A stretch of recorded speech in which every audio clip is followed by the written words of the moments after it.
Гүлсім деген қыз қосылды. Қыздар шетінен қосылып жатыр. Кішкене күте тұрайық. Қайырлы кеш, қыздар. Сәлем. Нұргүл дейді. Сәлеметсіз бе, қайырлы кеш, қыздар. Бүгін Алланың қалауымен Жаңаөзендегі екінші күнгі бақытты отбасы құпиясы семинарын аяқтадық. Өте жоғары деңгейде өтті, керемет. Ой, басылып кетті дейді. Жадыра, жаным, қалайсың? Сәлеметсіз бе?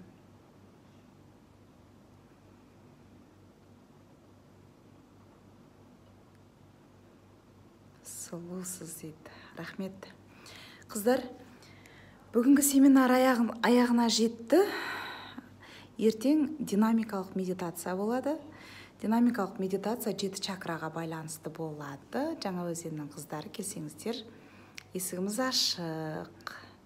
Сонымен бірге, қыздар, бүгін ертең жұмыстарымыз біткеннен кейін Ақтауға жол тартамыз. Ақтауда жеке кеңеске жазылғысы келген қыздар жазыла қойыңыздар. 21 шілде Ақтауда сен білмеген құпия семинарын өткіземіз. Бұл семинардың негізгі мазмұны сен білмеген құпия семинарының бала тәрбиесі және отбасындағы қаржы мәселесі, әйел тұлғасын дамыту, ер азамат пен әйелдің психологиясын салыстырмалы түрде түсіндіру. Және енді мен энергетик психолог болғаннан кейін өздеріңіздің подсознаниелеріңіздегі әртүрлі проблемалармен сол семинардың үстінде жұмыс жасаймыз.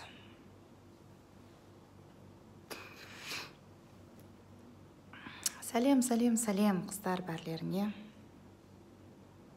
Енді бала тәрбиесіне байланысты бірер нәрсе айтайық. Ақтауда қанша семинар? 21 шілде Ақтауда. Жеке жазылғыларыңыз келсе, семинарға билет алғыларыңыз келсе, 8778-934-9008 номеріне хабарласыңыздар. Номерді жаттай алмасаңыздар, осы Инстаграм парақшасының жоғарғы жағындағы жазылып тұр. Ақтауға бұйырса барамын. Бірінші рет барайын деп жатырмын дейді. Ақтауға біз ақпан айында келіп кеткенбіз, қыздар. Ақпан айында бақытты кілт әйелді семинарын өткізгенбіз. Ақтаудың қыздарының көңілінен шыққан, өзіме де қатты ұнаған. Өйткені Ақтаудың энергетикасы өте жоғары, мықты қала. Ол жердегі тұратын қыздар да өте сұлу, мықты. Бізге Алтынай ханым сол кезде ұйымдастырған. Алтынай ханымға ризашылығымыз шексіз. Айзада ханым екеусі кәдімгідей қыздарды жинап керемет қып ұйымдастырған. Енді осы жолғы сен білмеген құпия семинарыда керемет бір кездесу болады деген ойдамын. Сол кездесуде қыздар Алла қаласа кездесуге жазсын. Каспиан Ривьерада өтеді. Сол жерде өткізейік деп жатырмыз. Ол жердің өзінің аурасы қандай керемет. Каспиан Ривьерада күнде барып отыра бермейсіздер. Менімен кездесуге келіңіздер. Мүмкіндік жақсы жерді көру, ар жағында Каспий теңізінің дыбысы, шуылдаған толқындардың бір-бірін қуалап жарысқан, бір жағаға келіп соққан дыбыстар естіліп тұрады. Керемет жер. Алла қаласа ертең Ақтауда боламыз. Бүрсі күні сол Каспий жаққа шығып сіздерге көрсетемін. Каспийдің жағаға келіп соғып жатқан дыбыстары, шағаланың дыбыстары бір адамға рахат сезім сыйлайды. Ақтаудағы семинарға 3 билетке конкурс жарияладық. Сол конкурсқа қатысам дегендеріңіз парақшада тұр. Шарттары соны орындай қойыңыздар. Жадыра, семинарыңыз қалай өтті? Құралай ханым, Алматыға қашан келесіз? Дайындалып жүрмін, Жадыра, шыдай алмаймын дейді. Алматыға Алла қаласа 26-27-лерінде келемін шілде айының.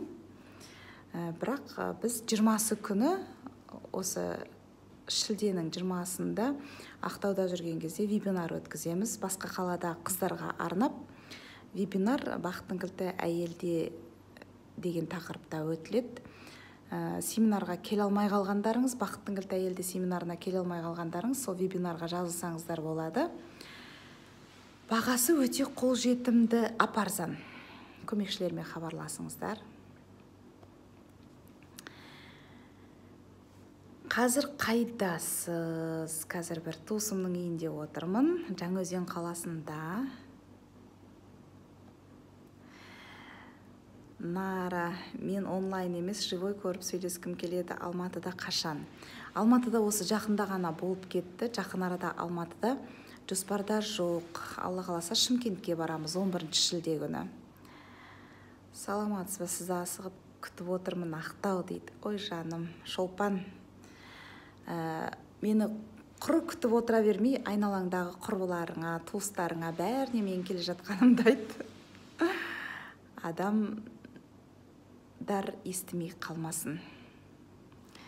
Алматы жақында болмаса қашан болады, білмеймін жаным. Өзіңіз қай қаладансыз? Алматы қаласынамын.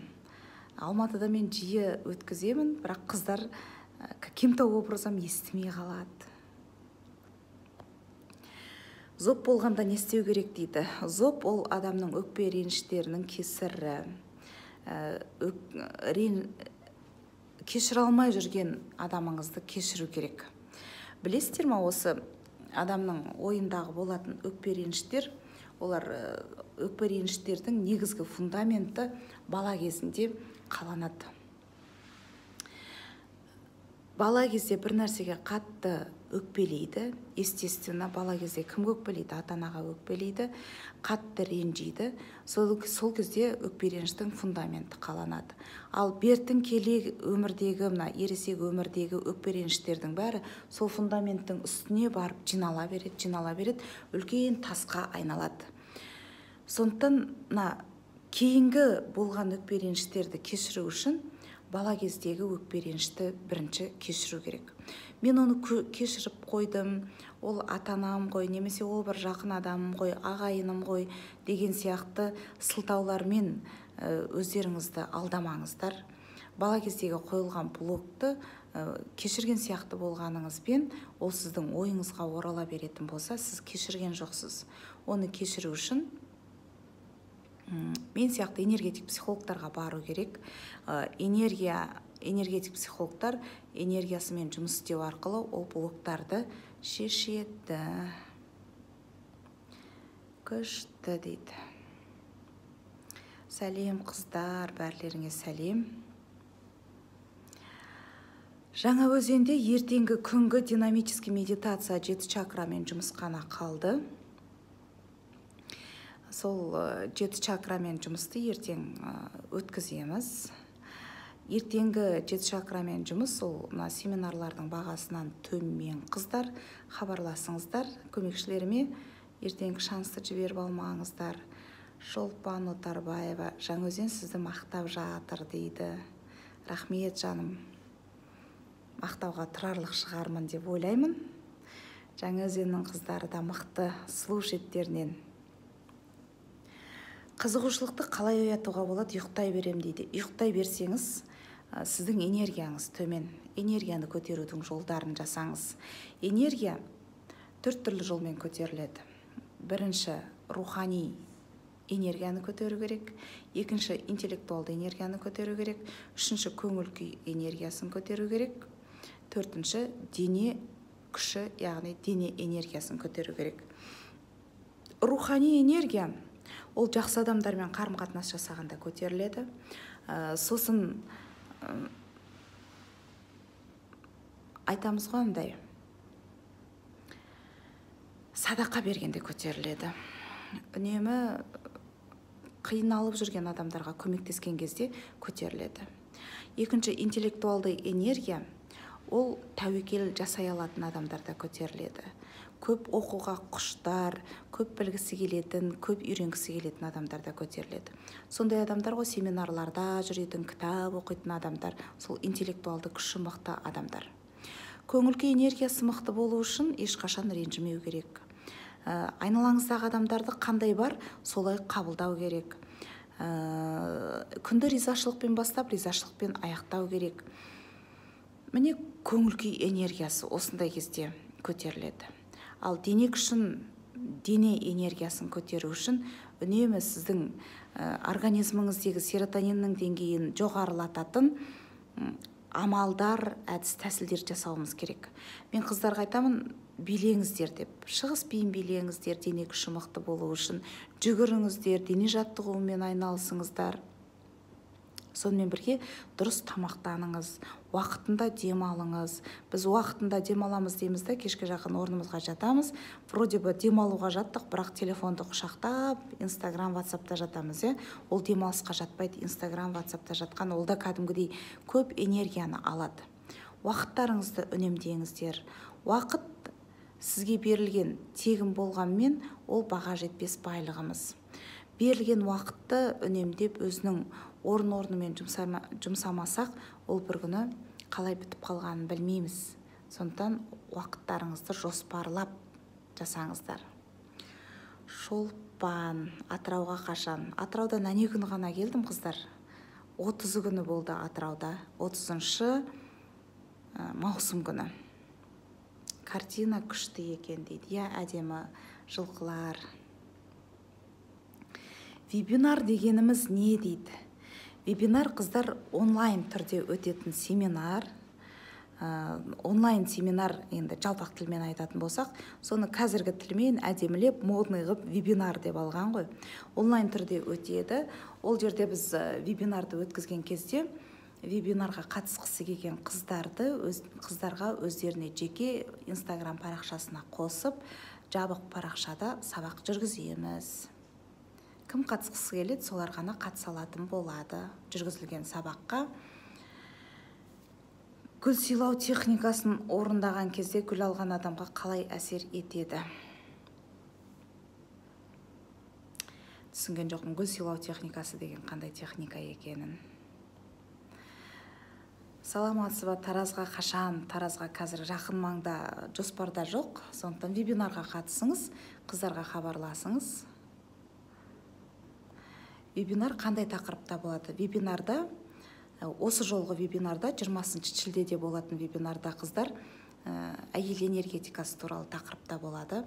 Энергияларыңыздың деңгейін анықтау, сосын оны түпкі санамен жұмыс істеу арқылы энергияңызды көтеру жолдарын кәдімгідей неде отырып, онлайн отырып, медитацияларды үйретемін өздеріңізге. Үйреткеннен бұрын менімен бірге жасайсыздар. Сосын психология туралы көп деген әртүрлі өміріңізге маңызды ақпараттар айтамын. Еркек психологиясы мен әйел психологиясын салыстыра отырып түсіндіремін.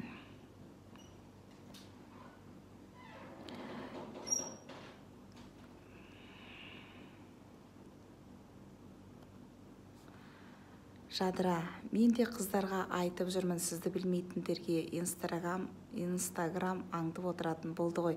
Жаңа сіз кірдіңіз, мен де о дедім де, мен де сразу қосылдым. Алматыға келіңіз, мен үйде отырып сізді айтып отырамын дейді. Рахмет жаным. Жадыра, сен менің бір туған сіңілімдей болып кеттің ғой. Женский ауру адамның өзіне байланысты ма? Әрине өзіне байланысты. Женский ауру ол екінші чакраның жабылып қалғанынан болады. Женский ауру, содан кейін тікішектің ауруы, прямой кишканың ауруы, сосын өт жолдарының ауруы, бәрі ол екінші чакраның дұрыс жұмыс істемегенінен, белсене жұмыс істемегенінен болады. Екінші чакрасы дұрыс жұмыс істемейтін адамдар, олар пластичный болмайды.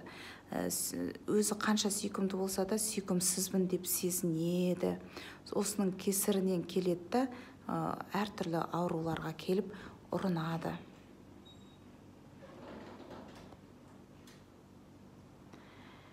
мен қазақ қыз алсам бола ма дейді. Қазақтың қыздары өзге ұлттың жігіттеріне тимейді.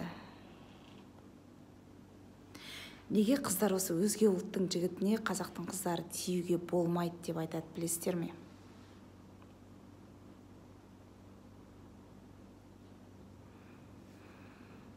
Өйткені қан бұзылады.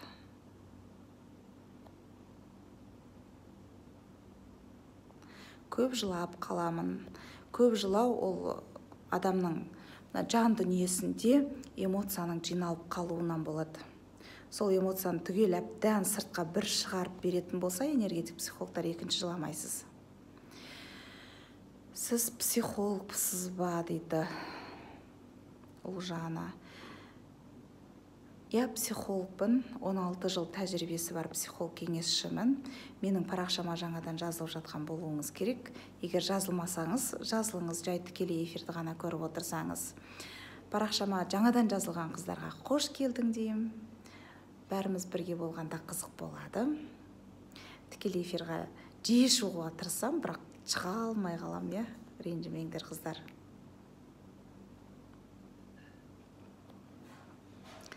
Сізбін күліп жүру үшін не істеу керек? Күліп жүру үшін қыздар ең бірінші энергияны көтеру керек. Энергиясы әлсіз адамға күлмек түгіл мұңаюдың өзі бір мұң болып кетеді. Энергияларыңызды көтеріңіздер. Жақсы іспен, адал іспен айналысыңыздар. Үлкен армандарды армандаңыздар. Армандаған армандарыңыз экологически чистый болсын. Экологически чистый арман деген ол ешкімге зияны келмейтін арман болсын.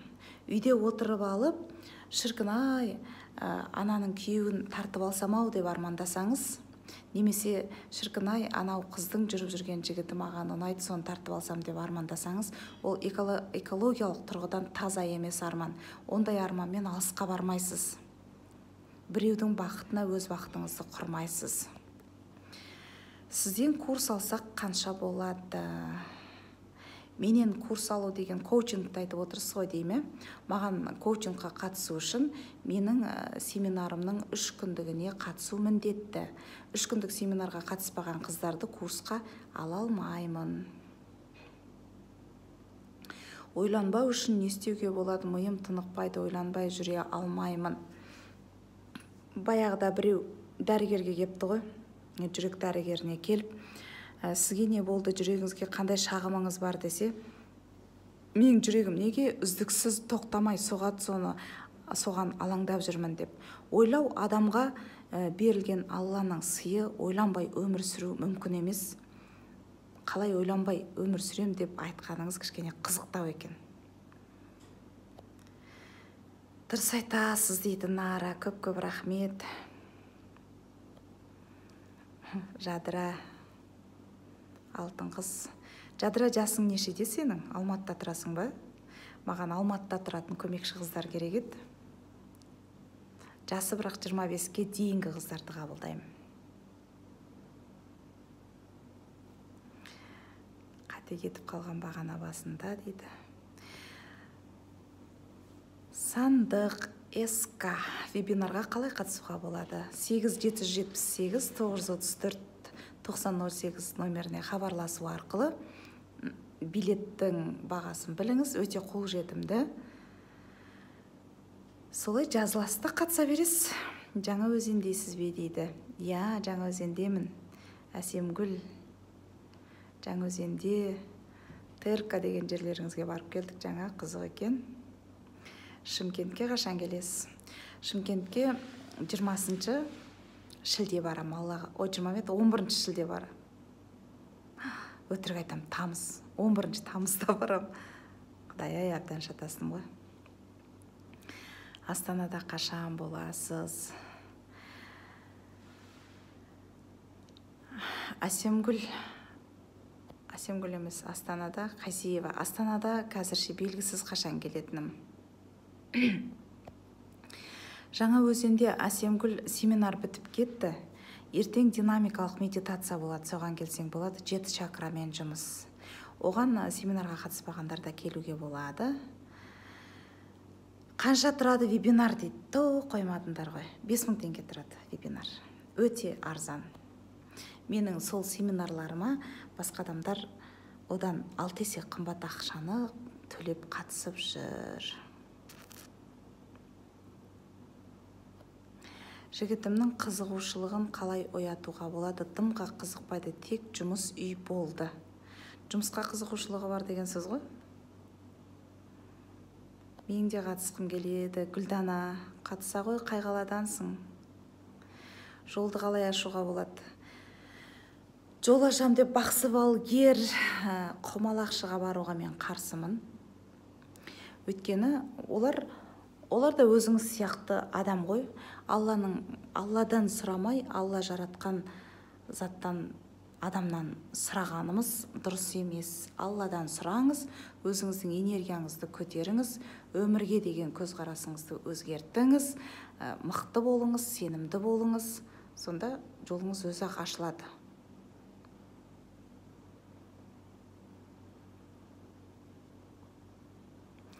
Вебинарға қалай хабарласамыз? Парақшаның жоғары жағындағы номерге хабарласа қойыңдар. Аиша Балжан деген әдемі қыздар жауап береді. Сәлеметсіздер ме, Құралай ханымның көмекшісімін деп. Сіздер Кайдзен академиясына қоңырау шалып тұрсыздар дейді. Жеке кездесуде проблеманы шешуге бола ма? Әрине болады. Жеке кездесу деген рахатизм ғой. Барлық проблемаларыңызды бірігіп отырып шешеміз. Олжан қалай қосылады? Вебинарға қалай қосылам деп отырсыз ба? Қыздарға хабарласыңыз. Мен бірінші рет көріп тұрмын дейді. Айжан. Жаным, Алла тағалам сені бізге кездестіргеніне қуаныштымыз. Біздің парақшаға жазыла ғой. Мен психолог кеңесшімін. Атым Құралай, фамилиям Калиева.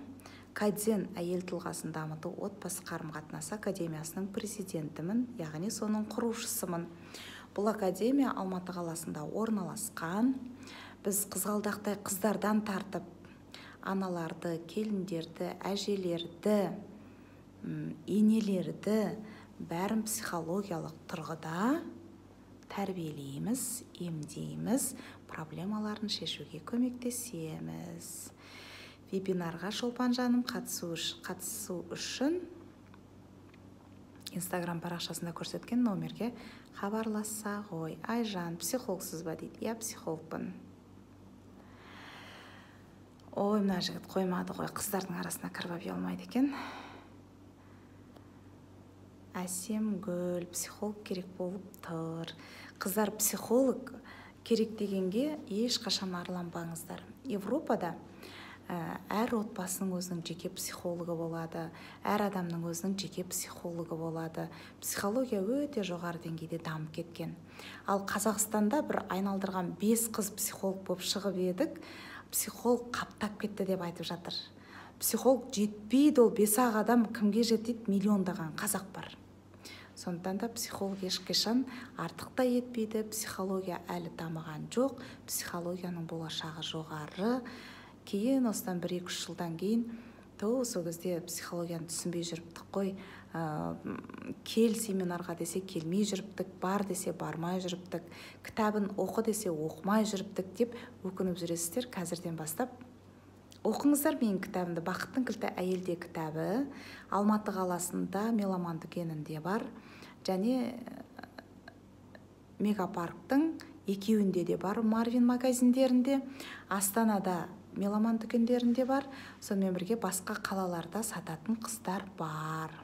Жаңа өзенде де бар, сатуға кеше алып қалды қыздар сатамыз деп. Саламатсыз ба? Қанша жыл болды сіз осы іспен айналысқаныңызға? Менің психолог болғаныма, психологияны зерттегеніме 25 жыл болды, бірақ психологтың дипломын алғаныма 16 жыл болды. Сондықтан 16 жылдық тәжірибем бар деп айтам, бірақ самом деле 25 жыл. Әйелдің жыныс мүшесінің ауруы адамның эмоциясына байланысты ма? Болады, эмоцияға да байланысты. Бірақ основном жаңағы чакраның дұрыс жұмыс істемегеннен. Сараң адамдармен қалай өзіңді ұстауға болады? Үнемі алғылары келеді, бірақ өздері шығарғысы келмейді. Сіз үнемі алғысы келсе, значит, сіз өзіңіз соған мүмкіндік жасап отырсыз. Жертва болғанды ұнататын адамдар көбінесе пайдаланып бірдеңкесін алып кететін болады. Жертва болу кімге ұнайды дейсің деп айтады, бірақ өздері сознательно түсінбейді. Бірінші чакра дұрыс жұмыс істемеген кезде олар үнемі жертва болғанды қалап тұрады. Өздері байқамай қалады, айналасындағы адамдардың бәрі пайдаланып кететін болады. Ондай адамдардан құтылу үшін бірінші сенімділікті арттыру керек. Екінші, бірінші чакраның жұмыс істеуін белсендіру керек. Вебинарға 5000 теңгеден. Шымда қашан боламыз? Қыздар, Шымкентте 11 тамыз. Есте сақтау қабілетті қалай күшейтуге болады? Өлең жаттаңыз. Өлең жолдарын, әдемі өзіңізге ұнайтын өлең жолдарын жаттаңыз, есте сақтау қабілетіңіз шыңдалады. Вебинар ақылы ма дейді? Я, ақылы. Вебинар туралы сұрайын десем, өшірулі. Қазір енді дұрыстап хабарласыңыз, мүмкін емес өшірулі болуы. Жаңа ғана қосулы болатын. Тағдыр саны деген дұрыс па?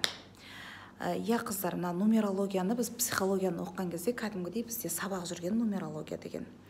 Сол кезде 45 жылы болған соғыс, недегі желтоқсан оқиғасы бар ғой. Сосын 1900 жылы туылғандар туралы, 2000 жылдан ары қаратай туылғандар туралы бәрін бізге дәлелдеп тұрып түсіндіріп берген. Ол кәдімгідей шындық, үлкен ғылым ғой нумерология деген. Сол кезде бізге айтқан болатын, ол кезде біз соны оқып жүрген кезде компьютер деген жоқ, әркімнің қолындағы қол телефон деген ондай жоқ болатын.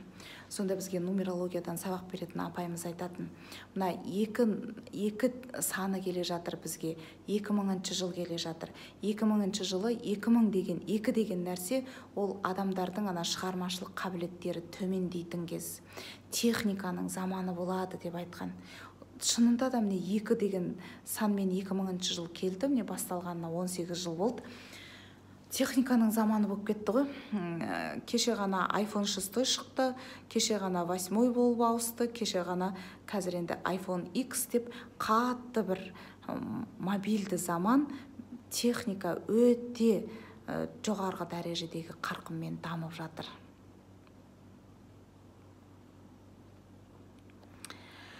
Құралай ханымға қатысыңыз бар ма дейді. Айжан, Құралай ханымға ешқандай қатысым жоқ. Ол кісіні жақыннан даже көргенде емеспін, танымаймын да. Бірақ естуім бойынша екеуміз де бір жердің қызымыз. Ол кісі жаңа Райымбек ауданының тумасы ғой. Менің де ата-анам Райымбек ауданыныкі, бірақ қызмет бабымен басқа жаққа көшіп кеткен. Жаралған топырағымыз бір деп айтуға болады. НЛ компаниясына тіркеліңізші дейді. Сол НЛ-ге тіркелмеген мен ғана қалдым ғой дейме. Бәрі НЛ-ге қатысып тіркеліп алған. Кешірімді болу үшін не істеу керек? Кешірімді болу үшін өзіңіз жақсы көруіңіз керексіз. Өзін жақсы көрген адам ешқашан біреуге өкпелеп жүрмейді. Себебі білет, біреуге өкпелеу арқылы өзінің энергиясы сол адамға кетіп қалатынын. Энергия деген ақша, біреуге өкпеледіңіз ба, маған келе жатқан прибыль сол адамға кетіп жатыр деп ойлаған бетте ренжімейтін боласыңыз. Жадыра дейді, шашыңыз әдемі, рахмет қыздар. Жаңаөзеннің салонында жасады. Укладканы жақсы жасайды екен. Жеке қабылдауға подсознательно орналасқан установкаларды трансформациялауға бола ма? Сіз энергетик психологсыз ғой. Маған жеке қабылдауға сол үшін келеді қыздар. Жеке қабылдауға келген адамның проблемасын тыңдап қана отырмаймын мен. Өзімнің жұмыстарымды жасаймын. Установкаларды түзеп, энергетикасын тазалап, шашылып жүрген Алланың жаратқан кезіндегі берген энергиясын қайтадан жинап өзіне салып беремін. Чакра туралы қайдан оқысам болады? Google тәтеңнен сұрасаң толып жатыр, чакра туралы көп жазылған.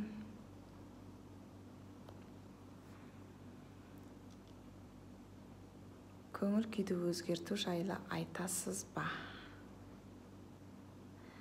Көңіл күйіңіз түсіп тұрса,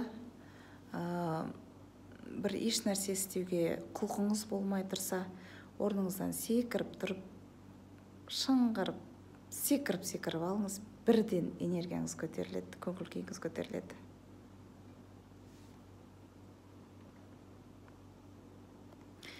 Аллергия неден туады дейді. Осы аурулардың бәрі қандай себеппен, психологиялық тұрғыдан қандай себеппен пайда болатыны Луиза Хейдің «Таблица болезни» деген оқыңыздар. Сол жерде жазылған. Аллергия ол өкпе реніштен туады. Дыхательный органдардың бәрі, тамақ ауруы, мұрынның гаймориті, сосын зоб, өкпе ауруларының бәрі, бронхы, осының бәрі өкпе реніштің кесірі. Өкпе ренішіңіз тек қана сіздің өзіңіздің дыхательный органдарыңызды құртып қоймай, әйелдердің өкпе реніші аналардың, яғни ұлына беріледі, әкелердің өкпе реніші қызына беріледі. Кішкентай кезінде бала 3 жасқа дейін биополисі ашық болады. Сол биополисі ашық кезде олар ұлдар анасынан, қыздар әкесінен осы әртүрлі энергетиканы қабылдап отырады.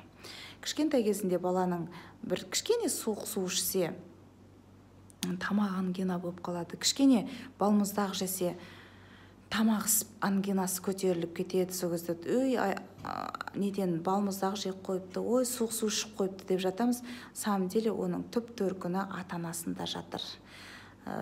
Егер балаларыңыздың сондай ауруға ұшырағанын қаламасаңыз, өзіңіздің бойыңыздағы өкпе ренішті кешіріңіз, шығарып тастаңыз. Өкпе ауруы тек көңіл күймен емделеді дейді, бірақ мен өзімді қолға ала алмай жүрмін. Не істеуге болады? Тек қана көңіл күйіңізді көтерген аздық етеді. Көңіл күй әрине бірінші орында болу керек, бірақ подсознательно сол тұрған өкпе ренішіңіздің фундаментін бұзып, быт-шытын шығарып, түгел сыртқа шығарып тастайтын мықты психолог керек сізге.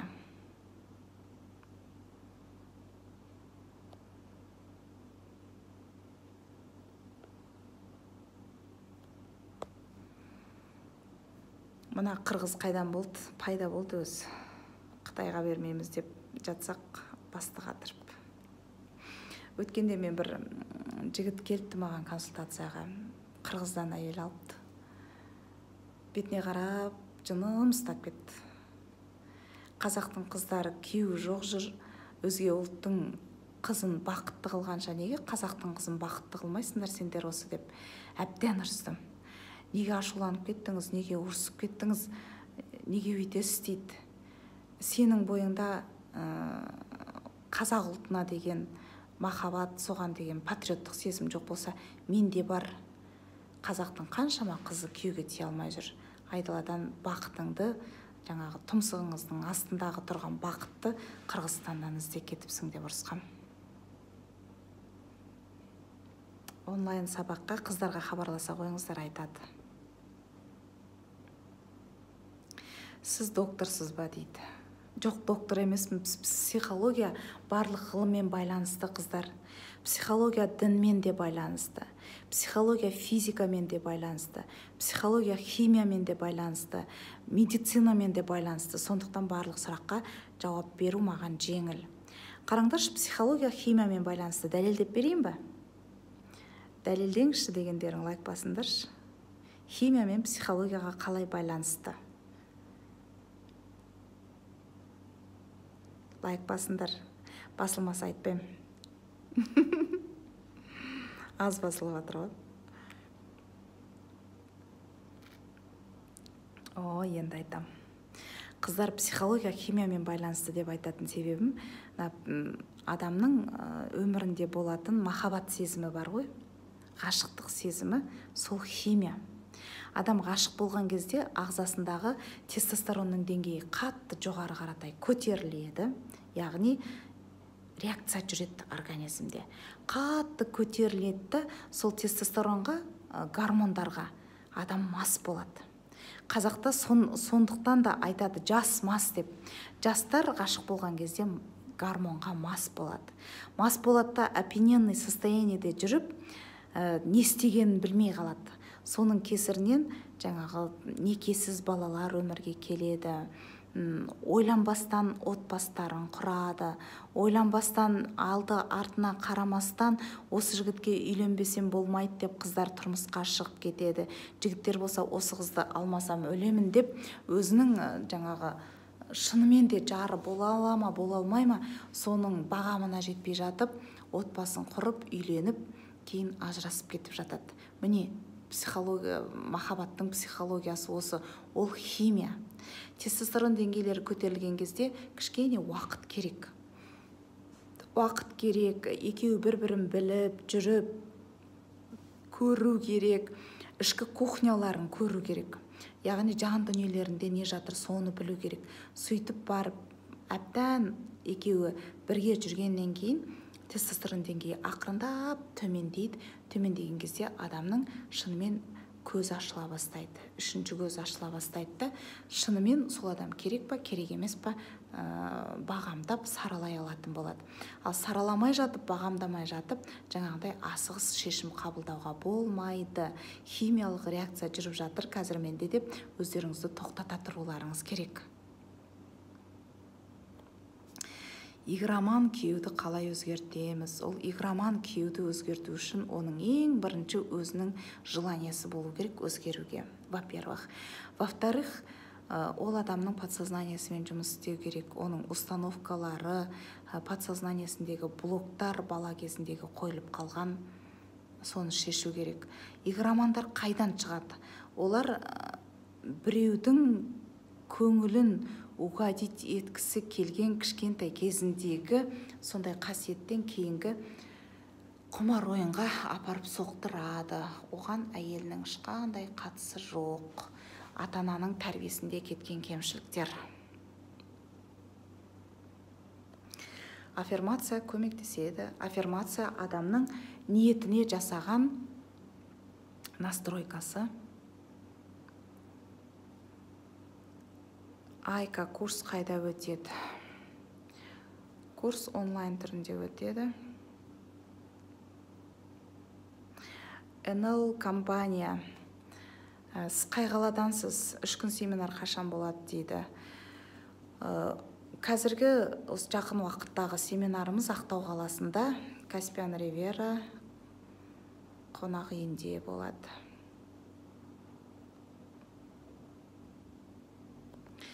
Құралай ханым, менде өмірде көп өзімнен қателіктер кетті ме білмеймін, сол үшін іздегенімді таптым деп қуаныштымын ғой. Сізмен көп қиыншылыққа мойымай келдім ғой Құралай ханым, жадырап жатырмын енді атыма қарап дейді. Қиыншылыққа ешқашан мойымаңыздар. Қиыншылықты Алла тағалам сіз көтере алмайтын қиыншылықты бермейді. Өзіңіз көтер алатындай ғана қиыншылықты береді. Егер сізге сондай қиыншылық берсе, сіз соншалықты мықты адамсыз деген сөз. Жігітімді жақсы көремін, ол мені жақсы көрмейтін сияқты.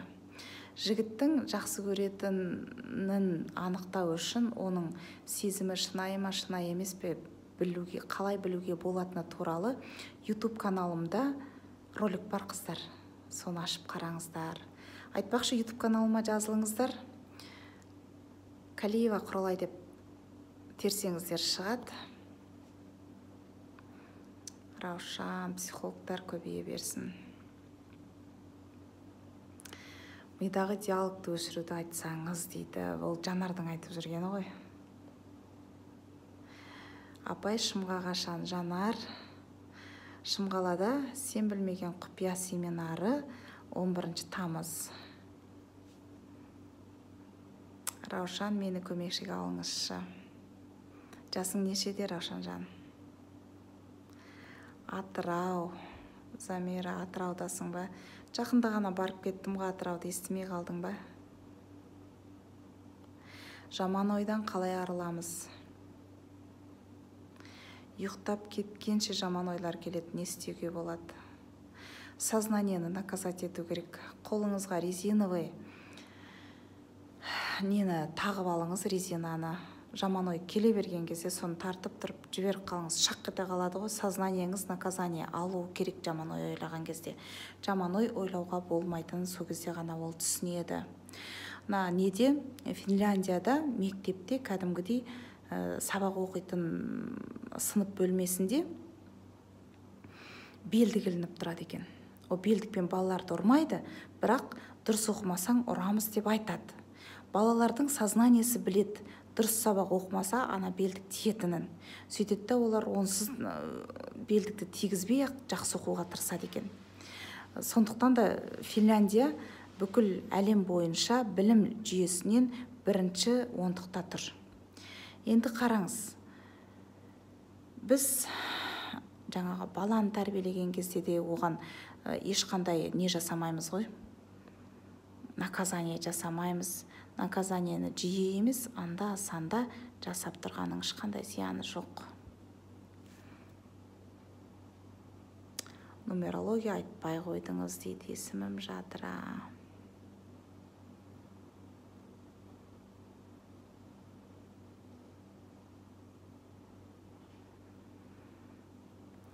Сізді көру арманым дейді Замира. Атырауға келгенде естімей қалдым деген қыз ғой жаңағы, иә? Өскеменге келесіз бе дейді. Өскеменге қазіргіше жоспарда жоқ. Талдықорғанға да жоспарда жоқ. Осылай жүріңізші, жарасып тұр, бодрый болып тұрсыз бүгін дейді. Бүгінде кішкене қыздар шаршап тұрмын. Бірақ сендерді сағынып, үйімді де сағындым, Қасым ханымды да сағындым. Сағынып тікелей эфирға шығып қояйыншы деп шықтым. Кітабыңыз қашан қолыма түседі екен дейді. Замира, Атыраудамын дедің ба? Атырауда Арайгүл ханым сатады ғой.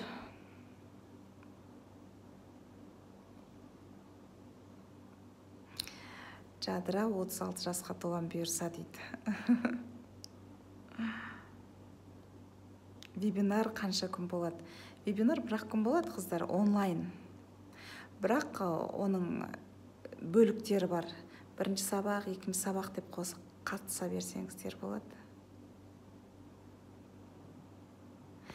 Күйеуімнің жұмысы болмай, настроениесі жоқ, мен қандай көмек бере аламын? Оның орнына жүгіріп шығып жұмыс істеп кетпеңіз. Жұмысты таба аласың, жаным. Мен саған сенемін. Сен қазір жұмысың жоқ болса, болашақта сені күшті жұмыс күтіп тұрған ғой деп рух беріңіз, жігер беріңіз. Оның сынып кетпеуіне жағдай жасаңыз. Сіздің қолыңыздан келетіні сол. Алдына түсіп алып, сен ақша тапасаң, мен табам деп кететін болсаңыз, күйеуіңізді құртасыз.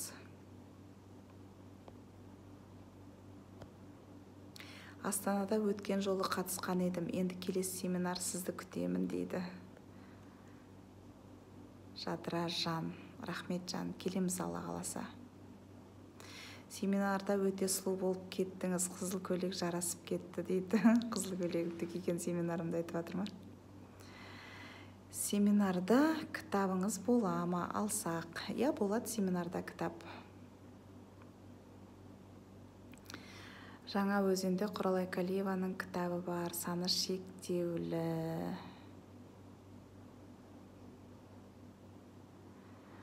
Молли, мөлдір, ма? Жаңа өзеннің қыздары осы мөлдірден ала қойыңыздар. Атырау қатысуға болады, вебинарға қатыса қойыңыздар. Атыраудың қыздары Ақтауға келе алсаңыздар, келіңіздер, бір күндік жол екен ғой. Құлсарыдан да келіңіздер. Жұмысқа тұра алмай жүрмін, жұмысқа қалай орналасамын?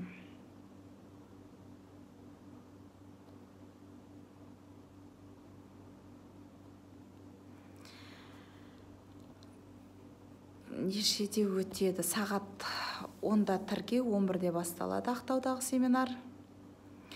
Подругамды апарайын деп едім. Әсемгүл, подругаңызды алып келсеңіз, подругаңыздың сауабын аласыз. Кітап не туралы? Кітап «Бақыттың кілті әйелде» деген кітап. Ол жерде қызғалдақтай қыздардан бастап, аналарға, енелерге, әжелерге бәріне арналған әдістемелік құрал деп айтуға болады.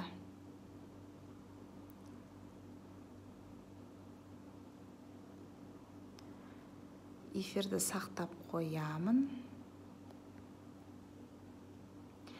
Ақша келеді, бірақ сол бойы кетеді. Не істесем болады? Садақа беріп жүрмін, бірақ кілті неде әлі түсінбедім. Осы келген ақшаның келмей жатып кетіп қалуы, немесе үйге кірсе де өздеріңізге бұйырмай жаңағы тым-тырақай болып жоқ болып кетуі, осының бәрі қыздарына карма дегенді білесіздер ма? Соған да байланысты болу керек. Егер өзіңіздің родовой кармаңызда сол ақшаға байланысты проблемалар болса, ата-бабаларыңызда, ол сіздерге де әсерін тигізеді. Біздің ата-бабаларымыз ақша ұстамаған, өздерінің байлықтарын малмен есептеген. Сол малдарын жаңағы өздерінің өсірген малын, қора-қора қойлары, үйір-үйір жылқылары, табын сиырлары болған. Соның бәріне жаңағы қарақшылықпен көз алартқан адамдар көп болған ғой. Сол кездегі қиыншылықтар, сол кездегі мүмкін адам өлімі болуы мүмкін, кармада сол қалып қалатын болса, соны тазалау керек. Оны тазалау жаңағы туыстық ағашы деген практика арқылы жасаймын мен. Оны семинарда, осы сен білмеген құпия семинарында жасаймын. Өткенде вебинарда өткіздім сол тақырыпқа байланысты. Сен білмеген құпияда туыстық ағашы техникасын жасаймын. Жеке кеңеске келіп те соны өздеріңізге жасатсаңыздар болады.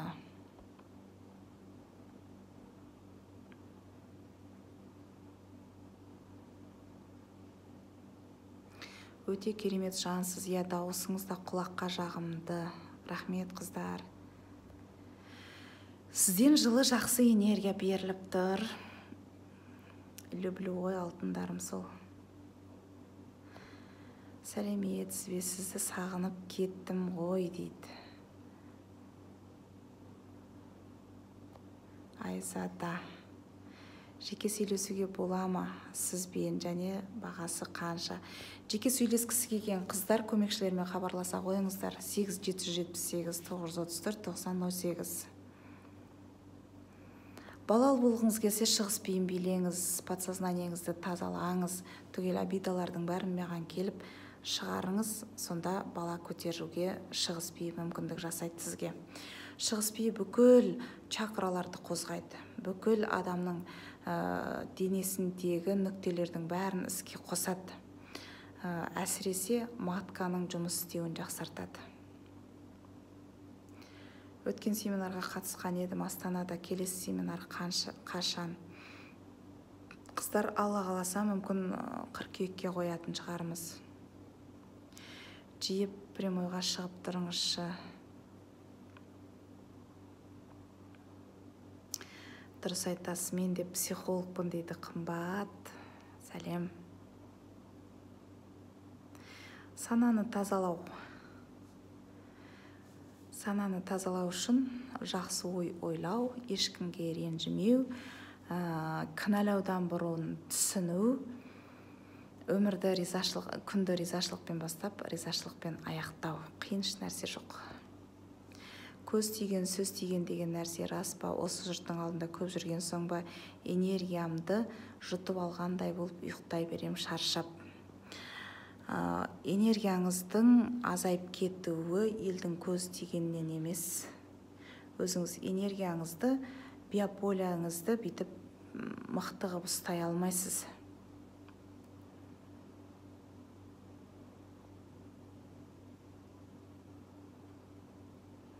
Жеке сөйлесуге болады деп айттым ғой, қыздар.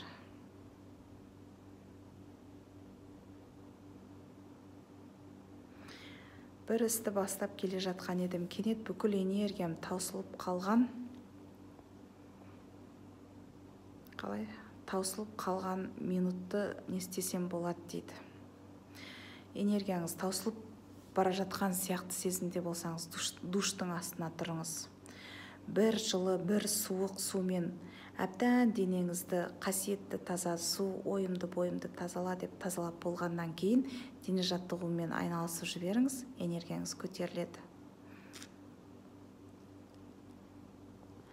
Мен әлсіз болып кетем, 9-10 жыл болды, бойымды ала алмай жүр, қазір өте шаршадым, асырап алғым келеді, бірақ өте қиын дейді. Асырап алуды, ажырасып кеткіміз келеді, алдағы өміріміз қалай боларын білмейміз. Алладан сұраңыз, ажыраспаңыз. Сіз қазір 20 жастағы қыз емессіз. Бойымда болмай жүр деген, жаңа балалы бола алмай жүрмін деген екенсіз ғой. Шығыспен билеңізші. Мүмкіндік болса, маған жекеге жазылыңыз. Онлайн түрде де жекеге жазылуға болады, қыздар, алыстағы қалаларда болсаңыздар. Онлайн түрінде жазылыңыз, алыста болсаңыз. Маған айырмашылығы жоқ, қасымда отырсаңыз да, онлайн түрінде болса да, энергетикаңызбен жұмыс істей беремін. Ажыраспаңыз. Кітабыңызды оқып жатырмын, өте керемет дейді. Сөйтіп настроениемді көтеріп қойшы, рахмет жаным. Москвадан сәлем дейді. Москвадан қыздар тыңдап отыр бізді. Сәлем. Ұсақ-түйекке де ренжи беремін, өзімнен өзім шаршадым. Энергияңыз өзіңіздің төмен болып тұр, осыдан кейін ренжи бересіз. Ақтөбеде кітап сатам деген қыздар бар болса, Ақтөбеден кітап сатыңдаршы. Ақтөбеде сатылып жатқан жоқ кітап. Бүгін ерекше болып тұрсыз, сұлу болып дейді. Семинар өткізген кезде мен сұлуланып кетемін, өйткені қыздарға көмегім тиіп жатқан көрген кезде мені бір рахат сезім билейді. Бай болу техникасын айтыңызшы дейді. Байлық адамның жүрегінде. Атырауда кітап бар, Арайгүл ханым сатып жатыр. Көмекшілермен хабарлассаңыз, номерін береді. Жақсылықты түсінбейтін туыстарға не істеу керек, оларды қандай бар солай қабылдаңыз. Қазақта туыс бір жақсылық, бір жаманшылықта керек. Сондықтан туысты таңдай алмайсыз, ата-ананы таңдай алмайсыз, оларды Алла береді. Алланың берген нәрсесіне қарсы тұра алмаймыз. Чакра деген не дейді? Чакра деген диск деген мағынаны білдіреді. Яғни сіздің бойыңыздағы энергияның дискілері. Сол 7 дискіден тұрады сіздің бойыңыздағы энергетикаңыз. Сол 7 дискіні белсендіретін динамикалық медитация семинарда өткіземін. Ертең бізде жаңа өзенде динамикалық медитация сол 7 чакраға байланысты. Стрижка өзгерттіңіз ба дейді. Жоқ, сол шашым ғой. Просто жаңа өзеннің қыздары күшті укладка жасап берді.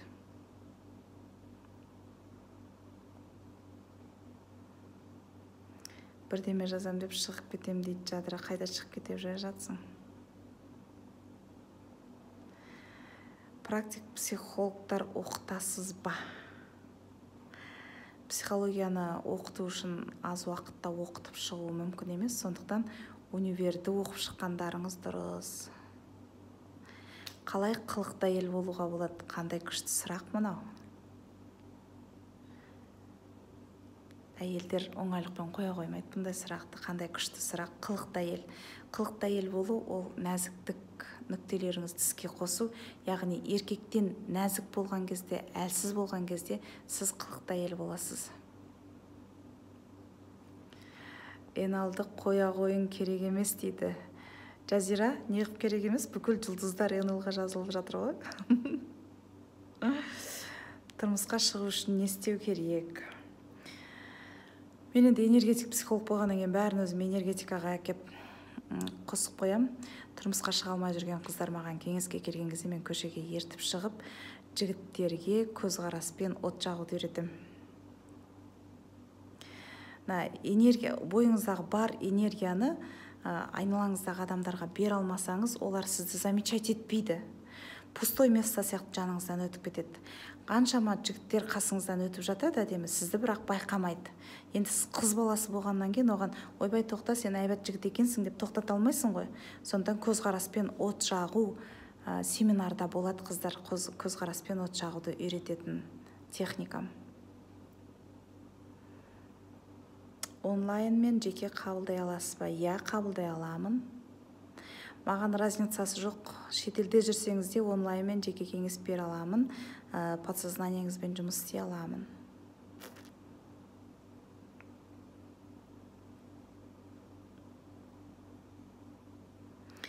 Алматы қаласынан жеке қабылдау дейді. Жеке қабылдауды қыздарға хабарласыңыздар.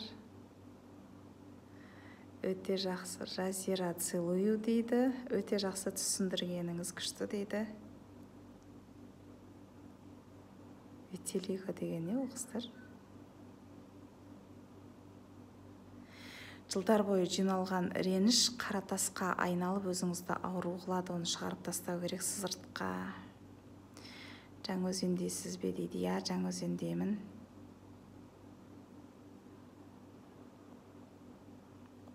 Кітап оқысам тез түсініп кетпеймін дейді. Кітап оққан кезде тез түсіну үшін қыздар, сол автордың, сол кітапты жазған автордың видеоролигін көріп алыңыздар, интернеттен қарап, сол адамның несін, дауыс дикциясын білген кезде оққанда ол қонымды болады.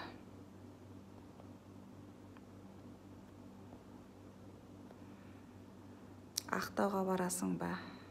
Иә, ертең Ақтауға кетем, қыздар, ертең уже мен Ақтауда болам. Түсте шығып кетем. Ақтаудағы семинарға дайындаламыз. 21 шілде, сен білмеген құпия, Каспиан Ривьерада.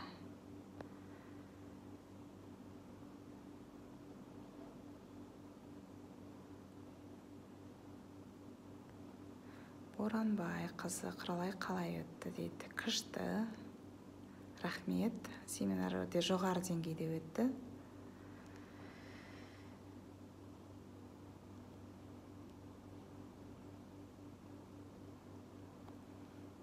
Ай толқын, қандай керемет жансыз дем алып қаламын тыңдасам дейді. Жігітімді өзіме қатты ғашық ету үшін не істеуге болады? Басқа қыздарға қарамайтындай өтінем айтып жіберіңізші, Алла разы болсын. Жігіттеріңіз басқа қызға, күйеулеріңіз басқа елге қарамасын десеңіздер, оған бойыңызда 5 қасиет бар болу керек қой. Ең бірінші қасиет, ол әпкесі бола білуіңіз керексіз. Әпке жігітке қиналған кезде керек, басына проблема түскен кезде керек. Сол проблема түскен кезде әпкесінің рөлінде бола білу керексіз. Екінші, мына өшірем деп жатыр. Осымен тікелей эфирге кірсем, 1 сағатқа жетпей өшіріп тастайды Инстаграм. Айтатынды айтып үлгере алмай қалам. Екінші, несі бола біліңіз, анасы бола біліңіз. Анасы жігіттерге ауырған кезде керек. Ауырған кезде үстіне түсіп, анасындай болып күтіңіз. Үшінші, әйел бола біліңіз. Әйелінен жігіттер үйдің тазалығы мен қарнының тоқтығын көргісі келеді. Қарнын тоқтайтын, үнемі тамағы дайын болсын, үйі жиналған болсын. Төртінші, любовницасы бола біліңіз. Ойбай деп біз күйеуге шығатын кезде сағаттап салондарда отырып, әдемі киініп, әйтеуір үйтіп жігітті сындырып аламыз. Одан кейін үйленіп алғаннан кейін 1 бала туамыз, 2 бала туамыз, соның бәрі ұмыт болады, қалады, өйтуге болмайды. Өмір бойы жігітке флиртовать етіп, соның алдында қылықты болу өте маңызды. Өздеріңізді ұмытпаңыздар, тастап жібермеңіздер үйленгеннен кейін. 5-ші, кішкентай қызы бола біліңіз. Егер үнемі жаңағындай дауыл соғып, күйеулеріңіз немесе жігіттеріңіз ашуланып келе жатқан кезде кішкентай қыз бола қалып, өкпелеп қалыңыз, жылап қалыңыз. Кішкентай қызды олар ұрмайды ғой. Ашуланған кезде алдынан атып шығып, ат ойлап бірігіп айғайлайтын болсаңыздар, олардан жаңағындай жұдырық жеп қаласыздар. Жұдырық жегілеріңіз келмесе, кішкентай қыз болып өкпелеп қалыңыз, жылап қалыңыз, ничего страшного, временный нәрсе ғой.